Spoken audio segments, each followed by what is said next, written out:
Plano de Voo, o podcast do Sebrae RS. Olá, olá! Sejam bem-vindos ao Plano de Voo, o podcast do Sebrae RS. Eu sou a Alexandra Zanella, jornalista, empreendedora e a mediadora deste programa.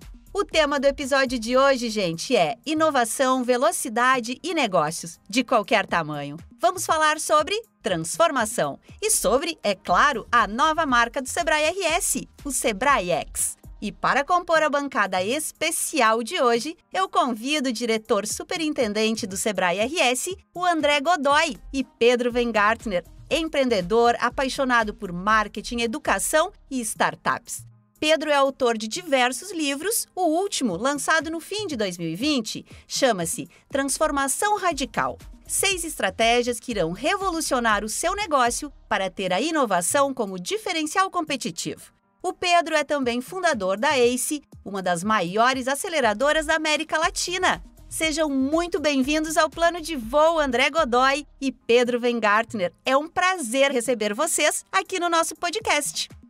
Obrigado, Alexandra, pela tua introdução aí, sempre muito animada, sempre muito energizada. Isso é muito bacana, que a gente já larga no podcast em alto astral. Muito obrigado aí pela tua mediação. Quero cumprimentar o Pedro aqui, é um prazer enorme poder dividir esses minutos aí contigo, Pedro, notadamente para aprender muito contigo sobre como é que tem acontecido a inovação para os pequenos negócios no Brasil e ouvir um pouco de ti sobre o que se trata o teu livro novo, né, que visa trazer aí para o mercado, eu não vou dizer um atalho, mas dicas importantes para diminuir a chance de erro daqueles que querem se lançar no empreendedorismo. Então, é uma grande honra, um grande prazer estar aqui contigo para a gente bater esse papo agora nos próximos minutos.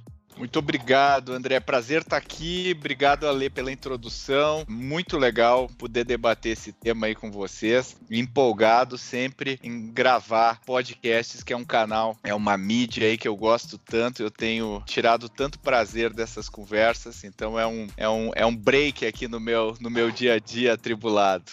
Coisa boa receber vocês, coisa boa saber que tem mais gente, assim como eu, apaixonada por podcast. Gente, esse episódio ele foi pensado para falar mais sobre a inovação contínua e suas diversas aplicações, tendo o livro do Pedro, o Transformação Radical, como uma grande referência para colocar esses conceitos em prática. Mais do que entender a inovação como um produto ou então um projeto, devemos enxergá-la como uma competência, diretamente ligada a todos os aspectos do negócio. Gente, não dá mais para ficar parado esperando a transformação bater a porta enquanto o mundo inteiro muda, se reinventa e você está preso aos mesmos processos, padrões e burocracia dos negócios do passado. Nem sempre escritórios bonitos e frases na parede são sinônimos de empresas inovadoras. Nos tempos atuais, inovar é imprescindível para a sobrevivência e também para o crescimento do seu empreendimento. Mas por onde começar? E é claro que o lançamento da nova marca de inovação do Sebrae RS, o SebraeX, também está na nossa pauta. É que além de capacitar empreendedores, o Sebrae RS faz o seu tema de casa, viu, gente? Pouco se fala dos processos internos da instituição. E essa é uma ótima oportunidade para demonstrar que aplicamos tudo aquilo que ensinamos nas nossas consultorias estado afora. A ideia do SebraeX é ampliar a atuação da instituição na conexão de novas oportunidades com grandes empresas, investidores e também na geração de novas startups. Queremos fortalecer a marca como um hub de inovação, por meio de ações estratégicas e direcionadas, tornando o SebraeX protagonista e referência no estado do Rio Grande do Sul. Gente, antes de iniciar esse nosso bate-papo, eu quero lembrar que, em função da pandemia, o plano de voo está sendo gravado de forma remota para a segurança de todos. E agora que eu já apresentei todo mundo, já me apresentei, já dei os recados, bora conversar com os nossos convidados e aprender ainda mais sobre inovação?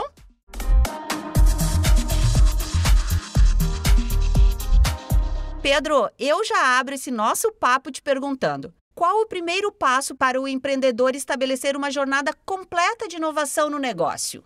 Legal, Ale, eu acho, depois eu quero ouvir mais aí sobre o Sebrae X, estou super curioso aí para ouvir o André, fiquei curioso com o projeto. Eu acredito, né, eu acho que a gente tá vivendo em uma era que o volume de coisas que estão acontecendo simultaneamente, do ponto de vista tecnológico, social, faz com que essa seja uma questão multifatorial, quer dizer, hoje não é uma tecnologia que vai fazer alguém inovar, é uma combinação delas, né? É menos só os ingredientes e é mais a qualidade dos cozinheiros que vão fazer esse processo acontecer. Então, acho que para pequenas empresas existe um desafio e uma oportunidade. O desafio no sentido de os modelos que a gente utilizou até agora, ou vários dos modelos que a gente utilizou até agora, a gente precisa rever, porque, como eu falei, é multifatorial. Então, se eu vou dar um exemplo, vou pegar uma empresa que não se assemelha em nada a uma startup. Vamos pegar uma empresa que trabalha com desentupimento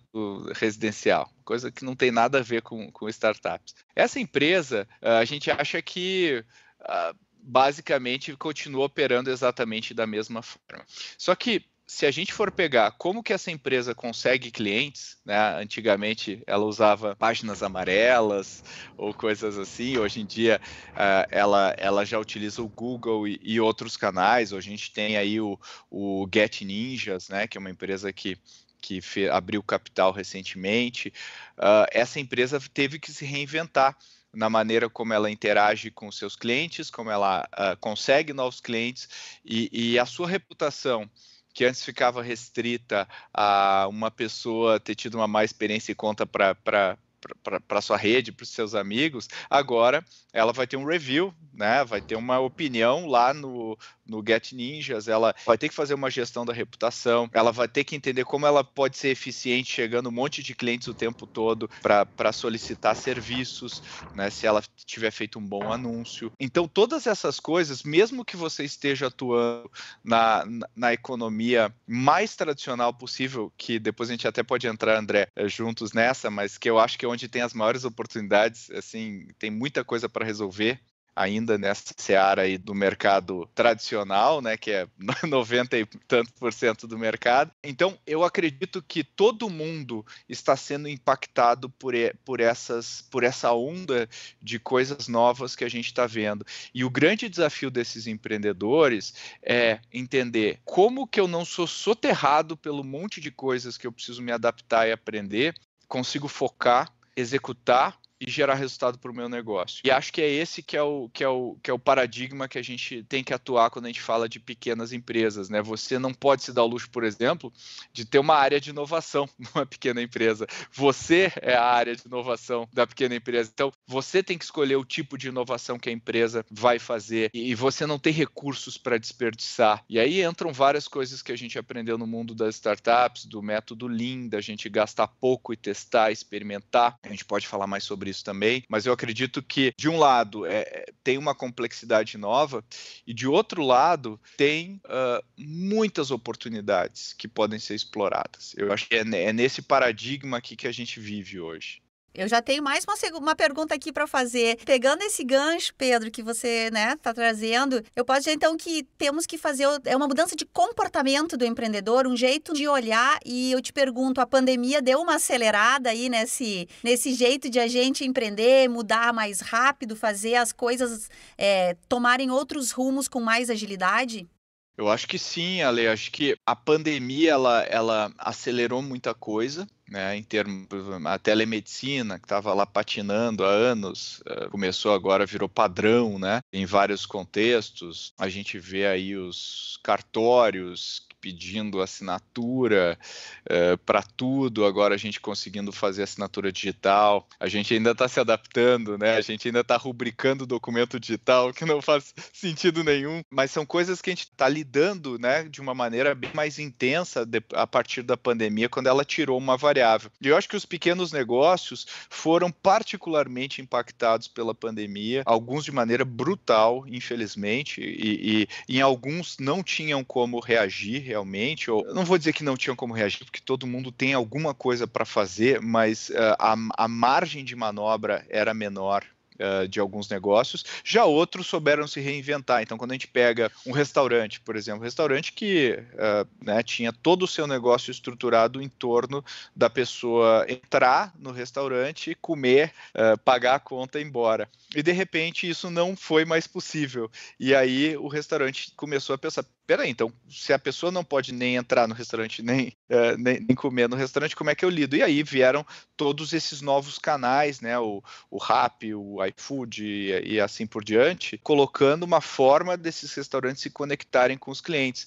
Só que não era simplesmente transcrever o cardápio para formato digital. Esses restaurantes tiveram que redesenhar o cardápio porque o job, né, a ser cumprido, a experiência a ser cumprida, não era mais a mesma de eu ir para o restaurante. Alguém ia lavar a louça, alguém ia servir, ia trazer primeiro a entrada, depois o prato principal. Quando eu peço online, eu tenho o kit completo, então eu tenho que repensar como que é o cardápio, quantas pessoas em média vão comer, qual que é o preço ideal que eu vou cobrar, como é que tem que ser as embalagens, e tudo isso alguns restaurantes souberam lidar muito bem, outros não conseguiram lidar tão bem, infelizmente outros acabaram sucumbindo. Mas eu acredito que tudo isso que a pandemia trouxe, uma aceleração de tendências, e no final do dia todo mundo que quer se beneficiar da simplificação, da eliminação de intermediários e etc.,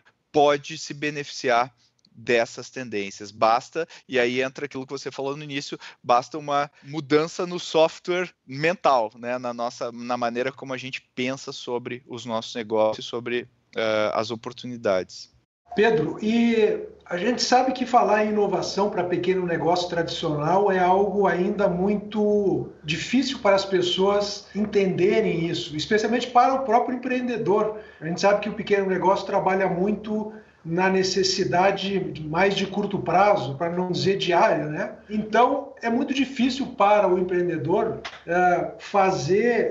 chegar à constatação de que a inovação não só é possível para o pequeno negócio tradicional, vamos dizer assim, como ela é necessária. Como é que tu enxergas isso? Dá para não olhar para a inovação, mesmo sendo pequeno e mesmo sendo num negócio tradicional, como tu acabaste de dizer, um restaurante, um instituto de beleza, uma academia de ginástica? A própria Alexandra, agora, nós conversávamos antes do podcast, ela foi uma que se beneficiou com a pandemia, né? Conseguiu ampliar a empresa, tendo em vista que os podcasts viraram uma maneira de as pessoas se conectarem e de absorverem conteúdos que não era tão usado antes da pandemia. Então, dá para não pensar nisso sendo um pequeno negócio?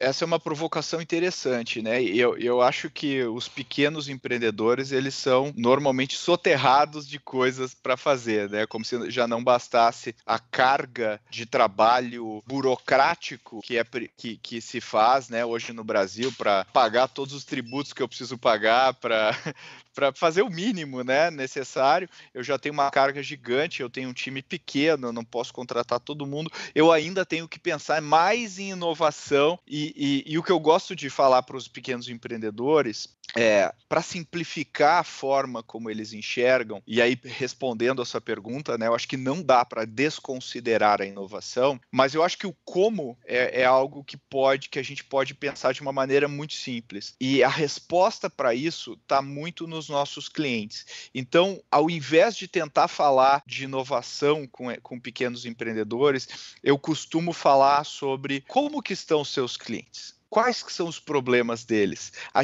O quanto a gente resolve os problemas dele? A gente resolve 10% desse problema, a gente resolve 20% desse problema, a gente resolve 100% do problema. Como é que seu negócio seria se você, em vez de resolver 10% do problema do seu cliente, você resolvesse 100%?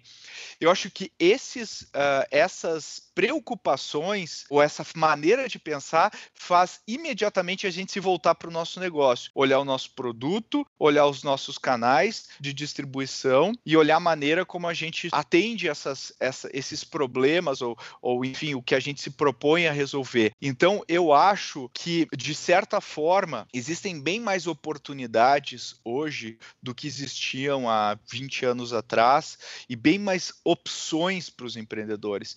E eu acho acho que às vezes eles ficam presos a uma fórmula que se faz há muitos anos igual, quando na verdade a gente viu que mudaram outras coisas, né? A gente falou de canal, hoje o produto pode ser entregue de outras formas, eu consigo criar um app basicamente gastando muito pouco, usando coisas já pré-prontas, eu consigo fazer meu site gastando muito pouco, usando coisas pré-prontas, quer dizer, tem muito ferramental e às vezes eu nem me permito pensar nessas coisas porque eu não sei o que eu não sei que é possível.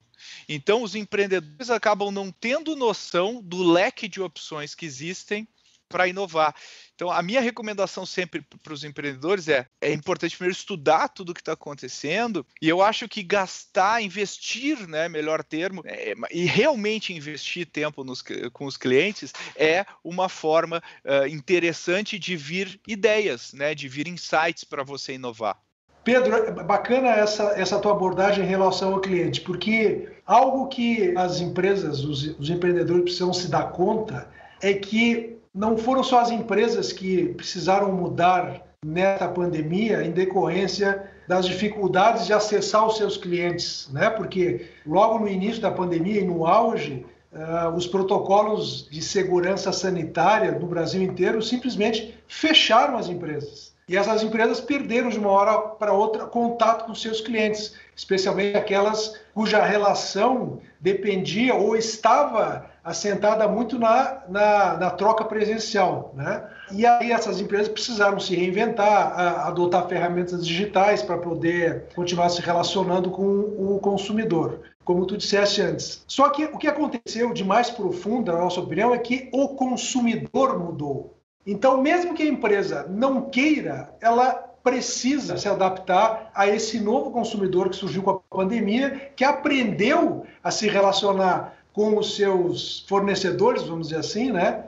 De outra maneira, eu, morando no interior do estado, do Rio Grande do Sul, tinha um mercado de consumo muito restrito. A minha loja do bairro, a loja da cidade vizinha, e a partir dessa reeducação, de uma hora para outra, o mundo se abriu à minha frente. Hoje eu consigo comprar algo da China e receber em 15 dias na minha casa, né? Então, como é que isso também pega muito o empreendedor? Como é que ele tem que olhar para esse novo consumidor e considerar a inovação nessa relação que certamente não retroagirá ao que nós tínhamos antes da pandemia?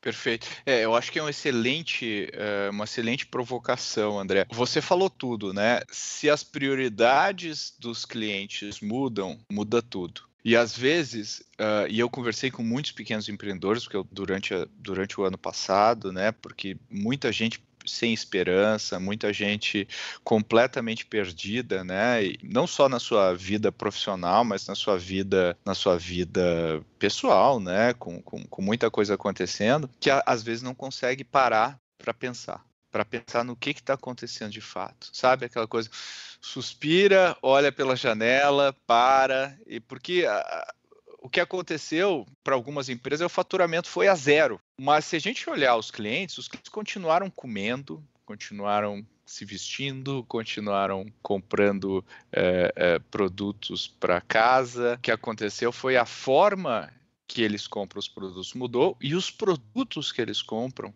também mudaram, porque o contexto mudou completamente. Então, eu acredito muito nesse hábito da gente conversar com os clientes. Existe um conceito na biologia que é a homeostase, né? Que é quando o nosso organismo ele tende a ficar no mesmo padrão sempre. Então, por exemplo, vou imaginar que amanhã a Lê ganha na loteria, né?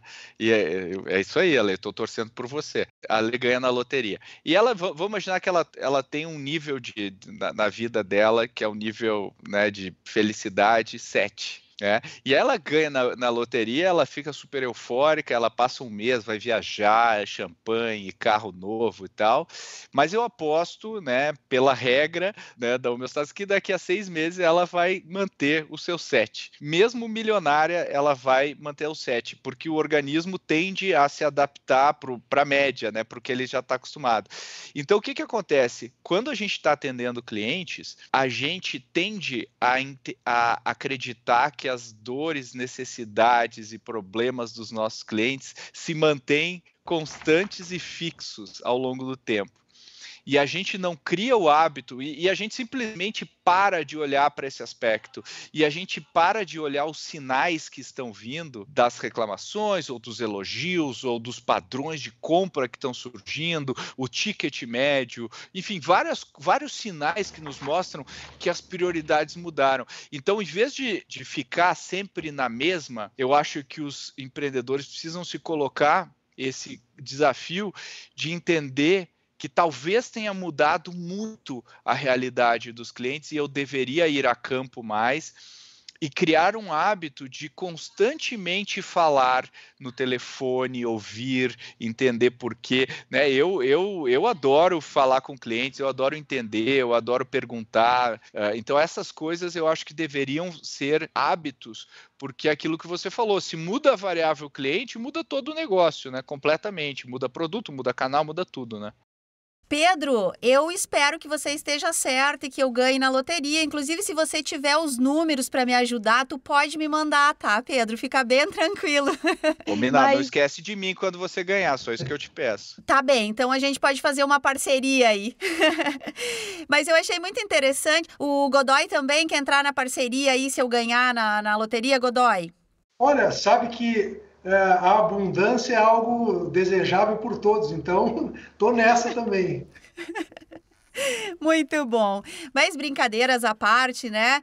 Eu gostei dessa comparação, Pedro, que você fez. E aí me lembra de outras conversas que a gente já teve com outros convidados também aqui no Plano de Voo. E uma coisa que eu tenho percebido quando a gente discute sobre inovação, novos negócios, momento em que a gente está vivendo, é sempre algo como que a gente, enquanto empreendedor, precisa se apaixonar não pela ideia, não pelo nosso negócio tanto, quanto pelo problema que a gente tem para resolver, né? Então, nesse caso, eu acho que um pouco do que você traz, Pedro, que a gente tem que resolver, o nosso foco precisa ser resolver o problema do nosso cliente, para que a gente consiga fazer o negócio crescer e tudo mais. E daí eu quero te perguntar assim, se a gente pensar um pouco na prática, como que o empreendedor que está acostumado, que está no nível de felicidade 7, na sua média, como que ele busca conhecimento de forma que não seja algo, por exemplo, que ele tenha que fazer um curso que dure 1 ano e meio, um MBA, mas onde ele pode procurar pequenas coisas, pequenos cursos? Eu sei que os teus livros eu li eles e eu sei que eles são um caminho, mas o que o Pedro diria para esse pequeno empreendedor que precisa girar a chave? Onde ele consegue buscar informação? A primeira coisa, né? Eu acho que boa parte do conteúdo que os empreendedores podem utilizar, enxergar os seus negócios de outra forma, para pensar como vender melhor, enfim, boa parte desses conteúdos estão gratuitos, disponíveis no YouTube. Quer dizer, eu consigo hoje, no Google, no YouTube, encontrar muito conteúdo. Qual que é o problema? É não saber o que eu não sei. Então, se eu não sei o que eu não sei, como que eu vou fazer uma busca no YouTube? E aí eu acho que existem canais, né? O próprio Sebrae é um caminho, queria ouvir o André sobre isso, para que a gente consiga, pelo menos, fazer um diagnóstico de como eu estou hoje. E eu acho que a primeira coisa que eu deveria pensar e aí tudo bem, tem conteúdos já tradicionais sobre gestão, sobre o DRE não mudou, né? O balanço não mudou. Então tem muito conteúdo bacana que acho que os empreendedores precisam se educar. Então, tô partindo do princípio que eles já se educaram com as coisas básicas de negócio. E aí, para responder a sua pergunta da inovação, né, ou não só da inovação, mas de tudo que existe disponível para utilizar em prol do meu negócio para resolver os problemas dos meus clientes, eu acho que tentar fazer um diagnóstico, tentar conversar com outros empreendedores ajuda muito, especialmente em quem está indo muito bem nesse mercado. Tentar entender o que essas pessoas estão fazendo é um caminho que 9 entre 10 empreendedores aí gostam de fazer, conversar com outros empreendedores, então participar de eventos, né, e em grupos de empreendedores para trocar informações.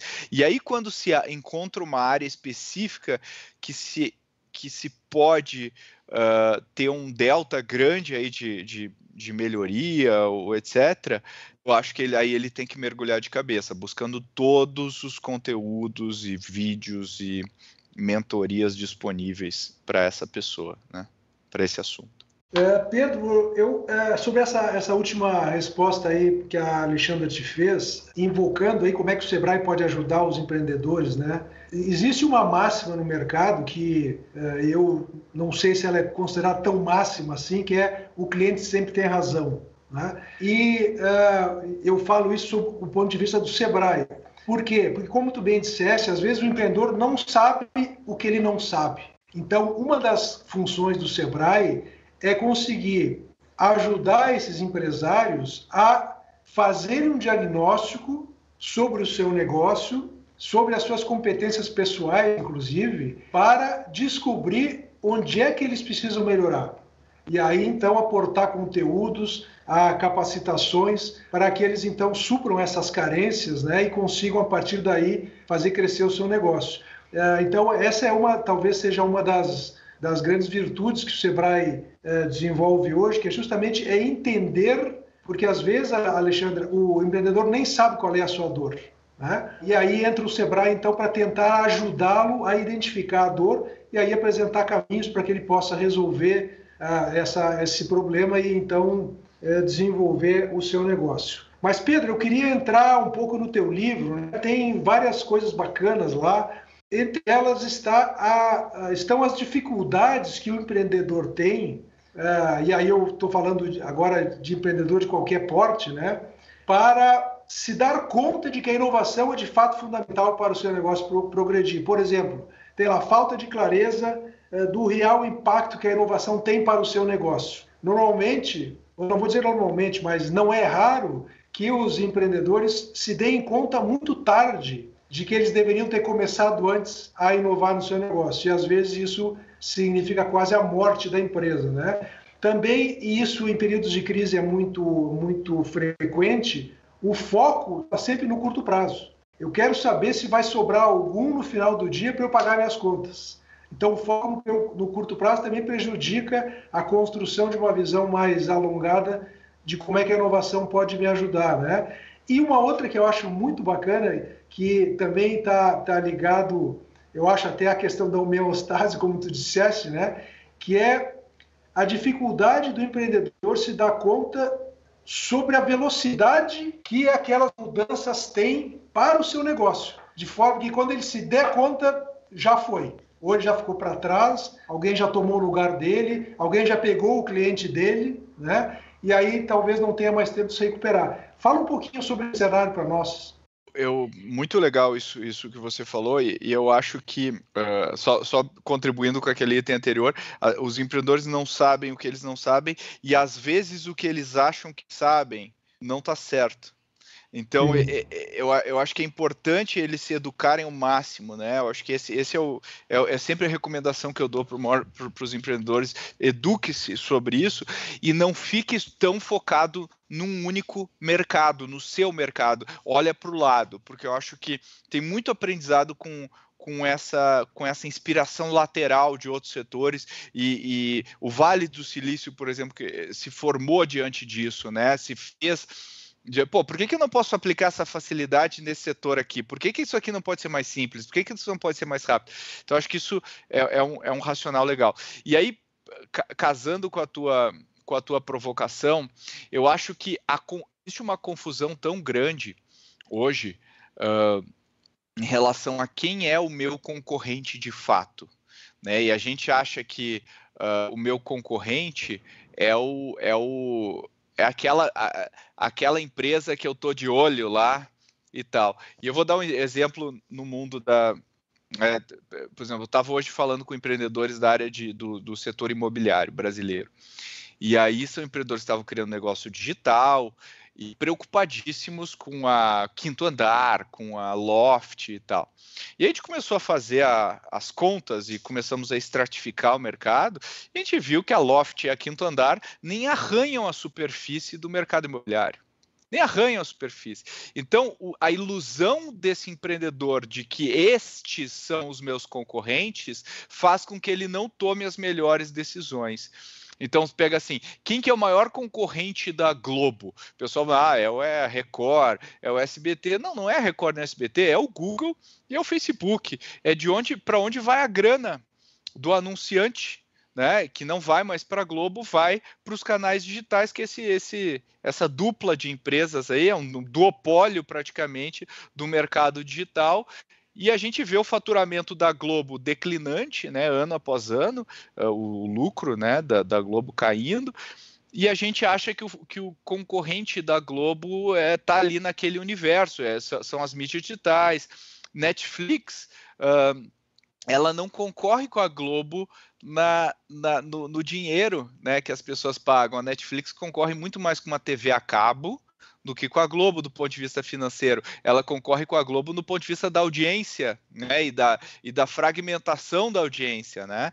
E eu acho que entender quem concorre com a gente de fato depende de eu entender o que eu estou fazendo de fato para o meu cliente. Qual o problema que eu estou fazendo? Então, quando a Alê faz podcast, que problema que ela resolve, né? A pessoa tem N canais para se comunicar com a sua audiência. Então, ela não concorre com outros produtores de podcast. Ela tem que pensar que ela tem que ser a melhor opção de canal para a pessoa se conectar com o seu público. Isso vai fazer ela pensar não só na produção do podcast, mas na promoção do podcast, como é que o podcast fica no topo na lista do Spotify, como da Apple e desses players. Então, o raciocínio muda quando a gente entende o que eu preciso fazer para o meu cliente, e isso muda também a percepção de quem é meu concorrente de fato. Totalmente. Uma outra questão também que é relacionada a essa questão de concorrência, Pedro, não sei se tu concordas com isso, é que hoje o meu além dos diversos canais que eu posso ampliar, né, é que o meu concorrente não é só aquele que fornece o mesmo produto que eu, ou serviço. Por quê? Porque a experiência de consumo assumiu uma importância muito grande na relação dos consumidores com aquelas empresas que fornecem os produtos e serviços que ele quer, né? A experiência de participar ou de consumo em um determinado estabelecimento vai balizar a impressão que eu vou ter ao consumir um produto completamente diferente daquele. Pelo tratamento que eu recebi, pelo nível de satisfação que eu obtive com aquela relação, pelo valor que eu recebi pelo consumir determinado produto. Então, eu concordo muito, acho que isso dificultou muito a vida das empresas, né? Porque, de fato, a relação com o cliente, que já era algo muito especial, ela se abriu em novas frentes que as empresas, de fato, não podem ignorar, sob pena de que outras empresas, como eu disse antes, acabem por roubar o seu cliente, né? Então, eu estou muito alinhado contigo, de fato, sobre isso. Não sei como é que nós estamos de tempo, Ale, mas eu queria, se o Pedro topar, que ele falasse um pouquinho do livro dele em relação aos 6 princípios da inovação radical. Assim, é quase um pitch, tá, Pedro? Porque senão a Alessandra vai ficar brava com a gente aqui. Mas quais são esses 6 princípios e como é que as empresas devem olhar para eles na estruturação dos seus negócios, não só daqueles novos negócios, mas para garantir a sobrevivência das empresas aí no médio e longo prazo. Perfeito.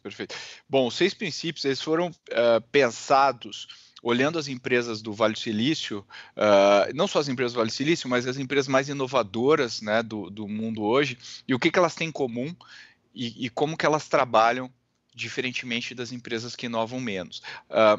Vários deles podem ser adaptados para empresas menores, mas assim, Pedro, por via de... Oi.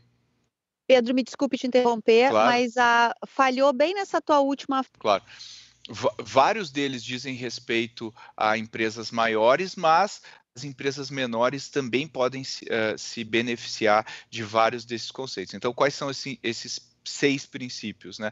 O primeiro deles que a gente fala é o design organizacional. Ou seja, a gente fala que inovação é design organizacional. Então, se você, a forma como você trabalha determina muito o seu resultado. Então, seja a hierarquia da empresa, seja os incentivos, seja a maneira como você coloca as pessoas, a autonomia que você dá na ponta. Isso está ligado com outro princípio, que é o segundo, que é a gestão ágil. Então, a maneira como você gere. Então, o que eu vou dar um exemplo para um pequeno negócio. A gestão ágil não é só usar os métodos ágeis, mudou o contexto aqui, os restaurantes, né? Eu sou dono de um restaurante, mudou o contexto, eu tenho que começar a me adaptar. Então, eu não posso esperar para fazer isso, eu tenho que já começar a experimentar, começar a testar coisas, começar a levar, e aí tem muito a ver com a liderança, levar o meu time para esse novo paradigma que a gente está fazendo, o que me leva ao outro princípio, que é pensar como um investidor, e quando a gente fala pensar como investidor, é pensar como investidor de startups, que é basicamente quando a gente investe em 10 startups, a gente sabe que 8 delas não vão dar certo e 2 vão dar certo, e essas 2 vão pagar a conta de todo o resto, e transpor isso para a realidade dos empreendedores, basicamente significa que eu devo experimentar mais. Então, se o meu downside, quer dizer, o que pode dar errado, está controlado, eu vou gastar R$500 para fazer um teste, eu vou gastar um dia para experimentar alguma coisa, o upside, quer dizer, o que pode dar certo, pode compensar em muito esse pequeno investimento que eu fiz. Então, a gente fala de errar rápido e errar barato, que são 2 coisas importantes. O outro princípio é trabalhar com parceiros, então usar parceiros para fazer as coisas andarem rápido. Então, e esses parceiros podem ser startups. Eu posso pegar uma startup que já tem um software que constrói sites rapidamente, eu posso usar uma startup para ajudar na minha contabilidade, e podem ser outras empresas do meu ecossistema que eu posso me juntar para de repente atacar algo maior. O outro princípio é matar o seu próprio negócio antes que alguém o mate. Então, vamos imaginar, a gente já sabe que os shopping centers, como você mesmo falou, né, André, vão mudar, né? Você não falou de shopping center, mas falou que assim, a gente já sabe que as pessoas não vão comprar mais do jeito que a gente comprava antes. E se eu vou sair com a minha família para ir no shopping, a experiência tem que ser mais importante do que eu achar o produto A ou o produto B. Então, a gente sabe que esse modelo de shopping vai ter que sofrer uma mudança muito grande. Só que eu não vejo nenhum grande grupo de shopping center fazendo essa grande mudança no seu próprio negócio. O que me leva a crer que essa mudança vem de fora do setor. Então, para que isso não aconteça, a gente fala de matar o meu próprio negócio. Se o meu negócio de shopping center hoje está estruturado nisso, a gente sabe, nós 3 aqui sabemos que isso vai mudar. A gente não sabe se vai ser daqui a 2 anos, 5 ou 10 anos. A gente não sabe o prazo que isso vai ter. Mas eu deveria já tomar medidas mais drásticas nessa linha, porque se eu não matar o meu próprio negócio, alguém vai fazê-lo no meu lugar. E por último, o cliente no centro da equação. As empresas que mais inovam no mundo são obcecadas e apaixonadas, que nem a Lê falou, pelos seus clientes. Elas amam os seus clientes, né, inclusive a Amazon, lá o valor número 1 da Amazon é obsessão pelos clientes. Então, a obsessão pelo cliente, eu acho que é uma coisa que deveria permear toda a empresa, e aí a gente se entra nesses caminhos de burocracia, de meu projeto, é seu projeto, em vez da gente olhar assim, o que o cliente precisa e como é que a gente resolve o problema desses clientes. Então, em linhas gerais, André, esses são os 6 princípios. Muito bem, Pedro, eu li no fim de semana o seu livro e realmente é incrível, né? Como a gente vai lendo e vai fui trazendo para dentro da minha empresa essas análises também. E eu mapeei vários pontos em que você aponta no livro e que eu estava fazendo de maneira equivocada. Então é muito bom quando a gente pega um conteúdo como esse teu, e você falou lá no início, né? A gente tem uma quantidade de conteúdo disponível, né, no mundo digital hoje, áudio, em vídeo, em texto, em podcast, que às vezes complica até para a gente escolher qual o conteúdo. Então, ter um conteúdo tão reto e direto como esse teu foi muito bom. Eu fiquei muito feliz. E, André, eu queria que a gente começasse a falar um pouquinho da novidade aí do Sebrae, que vem com uma nova marca. Eu estou bem ansiosa, eu já vi um pouquinho, mas eu sei que quem está nos ouvindo deve estar curioso para saber o que, afinal de contas, é o Sebrae X. Conta pra gente de onde veio a marca, o que significa, o que o Sebrae vai ficar ainda melhor. Legal, Ale. Bom, a marca Sebrae X, ela surgiu, porque você sabe que o Sebrae Rio Grande do Sul tem já um trabalho muito consolidado com o ecossistema de startups aqui do Rio Grande do Sul. E também interagimos muito com outros ambientes que fazem parte do ecossistema de inovação aqui do estado. Só que essas nossas ações, elas estavam sob o guarda-chuva da nossa marca mãe, vamos dizer assim, que é o Sebrae, que todo mundo conhece, que é uma marca que vai fazer 50 anos no ano que vem, com grandes realizações já por essa jornada, por esse caminho, em favor dos pequenos negócios do estado e do país como um todo, porque o Sebrae é um sistema nacional. Então, ao analisar isso, nós começamos a sentir a necessidade de nos aproximarmos mais dos nossos clientes com uma linguagem mais adequada a esse ambiente de inovação. Porque, por tudo isso que nós estamos falando hoje aqui nesse podcast, né, pelas ideias do Pedro, aí, a gente sabe que as coisas precisam funcionar a uma velocidade maior hoje. E quando a gente olha para uma marca que tem meio século de vida, fazendo uma autocrítica que é necessária para poder evoluir, a gente nota que existe nesse ambiente de inovação e neste momento, porque nós estamos trabalhando para que isso seja modificado logo adiante, mas nesse momento a gente notou que havia uma distância entre o que se conversa em termos de inovação e a imagem que a marca do Sebrae tem no mercado. Então, nós pensamos em criar essa marca nova, que tu já adiantasse aí, que é o Sebrae X, que surgiu de uma interação que nós fizemos com vários parceiros nossos do ecossistema, né? Pessoal de startup, os parceiros que nos ajudam nos programas de inovação, nossos editais, enfim. E aí nasceu o Sebrae X, que guarda uma conexão com a marca tradicional do Sebrae, mas ele traz um novo horizonte para os pequenos negócios do Rio Grande do Sul em termos de iniciativas de inovação. E então, através do Sebrae X, ou sobre a chancela do Sebrae X, nós vamos estar trabalhando de maneira mais intensa com inovação aberta para uma conexão muito importante que nós já fazemos entre os pequenos negócios e as médias e grandes empresas, que têm as suas dores também, porque não são só os pequenos que têm dor, né, Pedro? Os grandes têm dores proporcionalmente maiores. Então, a gente consegue fazer uma conexão muito grande entre as startups e as grandes empresas e médias empresas para que, através da inovação aberta, nós consigamos ajudar as grandes empresas a resolver as suas dores, a curar as suas dores, que de outra forma demoraria muito pela sua própria estrutura mais engessada, né? Ou às vezes nem conseguissem. Nós também vamos usar o Sebrae X para nos ajudar internamente, que é algo também importante, né? Walk the talk. Então nós precisamos, por dentro do Sebrae, também fazer as modificações necessárias para que o Sebrae, de novo, essa instituição com meio século de vida, se torne mais ágil, mais veloz, mais identificada com as necessidades dos clientes, que a gente consiga dar as respostas na velocidade que o mercado quer, porque o Sebrae também tem concorrência, né, nos serviços que ele presta para os seus clientes.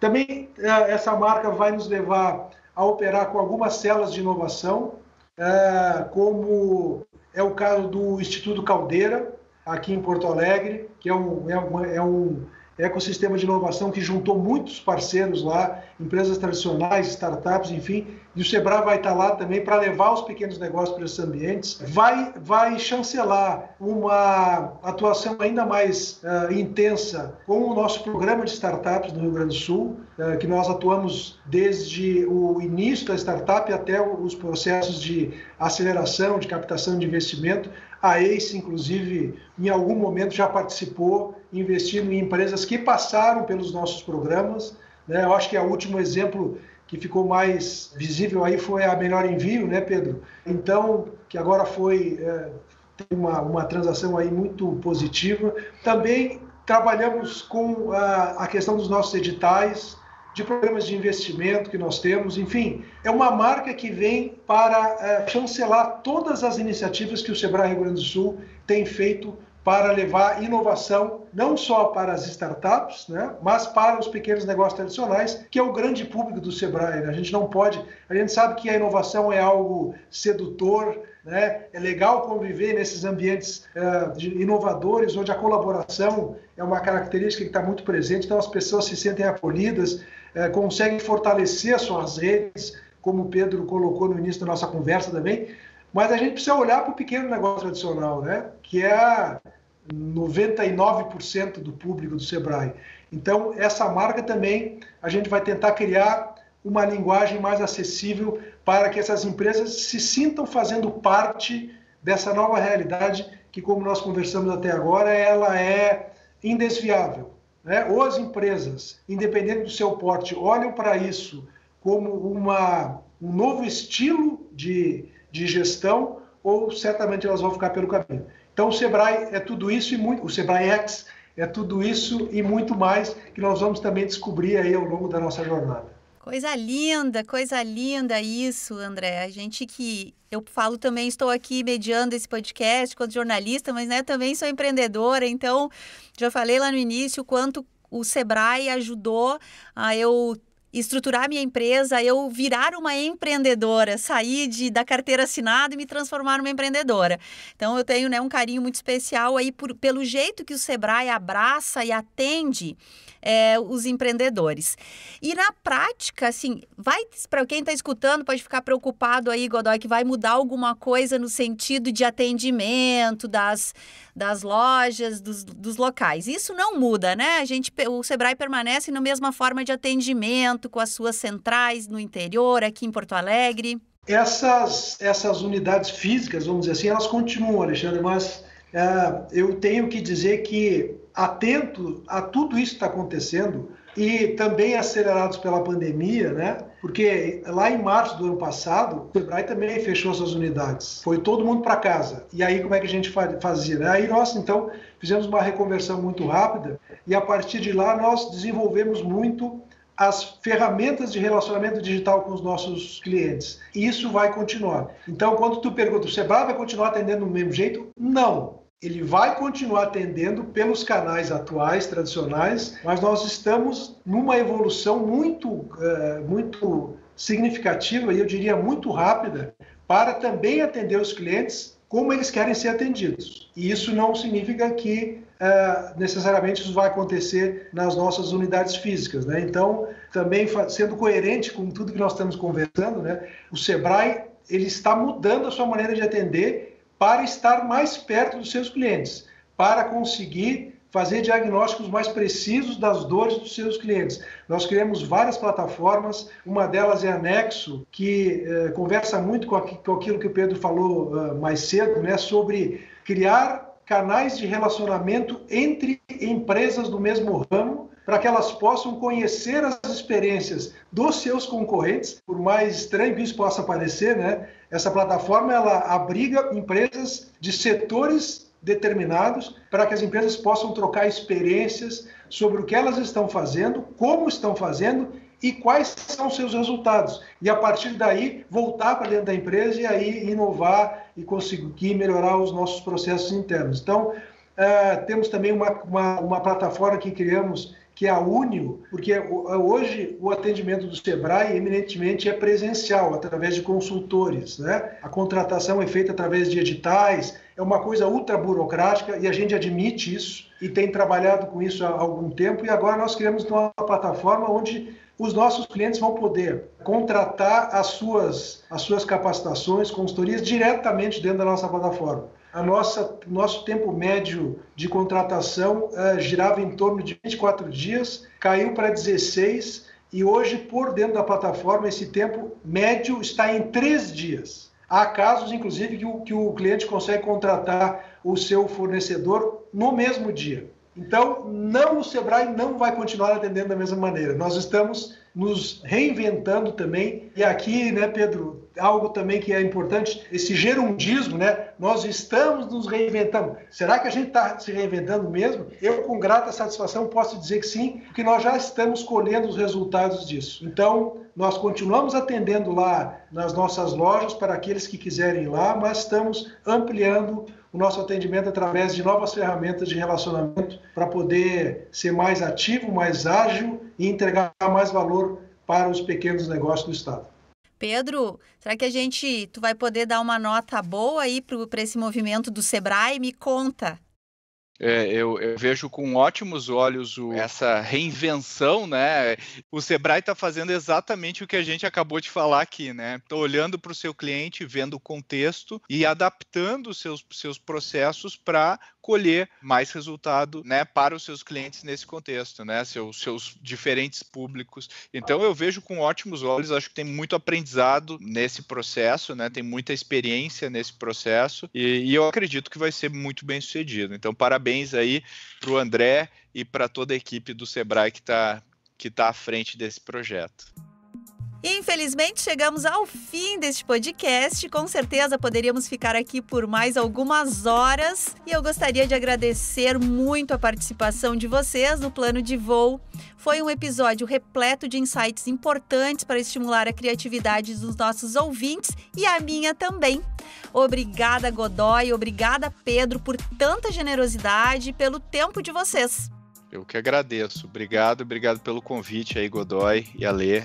Contem comigo aí sempre. Legal, Pedro, Alê, obrigado. Eu quero agradecer demais o Pedro, porque, como eu falei antes, uma característica das pessoas que trabalham com inovação, e é algo que me dá uma satisfação muito grande, é justamente a expressão que a Alê usou agora, a generosidade das pessoas que trabalham com inovação para fortalecer as redes, né? Isso é muito bacana e o Pedro tem sido um parceiro do Sebrae muito importante, participa das nossas ações, né? Vai participar agora, daqui a pouco, né, Pedro?